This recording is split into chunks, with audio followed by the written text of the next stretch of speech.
तुम दोनों को देखकर लगता है कि मुझे भी शादी कर लेनी चाहिए। आज बहुत अरसे बाद हमारा दिन अच्छा गुजरा। हम अयूब सुल्तान वाली मस्जिद पे भी गए थे। दुआ भी बहुत खुश नजर आ रही थी। मेरा ख्याल है दुआ ने खानदान की अहमियत को समझ लिया है। खूबसूरत दिन था ना इस दुआ। तुम्हारा चीट करना मेरी जिंदगी का सबसे बड़ा धोखा था। तुमने कितने कॉकटेल लिए थे? मैंने 2 लिए और रमीज ने भी 2 लिए। ये तो पानी का भी बिल ले रहा है। कोई मसला है तो मैं देख लूं। चलो कम से कम सर्विस चार्जेस तो शामिल है, मुझे अलग से टिप नहीं देनी पड़ेगी। उमर तुम ठीक हो ना? बीवी भी कहती है कि मैं इन दिनों कुछ बदला बदला सा हूँ, मेरा रवैया अलग सा हो गया है। Good morning. क्या तुम्हारे पास हेयर ब्रश है? मैं अपना लाना भूल गई। शादीशुदा जोड़े के घर रात गुजारने मेहमान नहीं आते। और इसके कपड़े देखे तुमने? हस्बुल्लाह व निअमल वकील।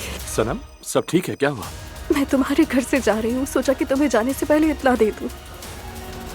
अल्लाह का वास्ता है हमारी जिंदगी से दूर रहे अम्मी। चली जाए आप यहाँ से। हम अपने मेहमान को जलील करके घर से निकाल दे। मुझे कमतर महसूस कराना बंद कर दो नूर। तफसील सुनना चाहती हूँ आपसे। जितने हो सके उसके खिलाफ सबूत जमा करो।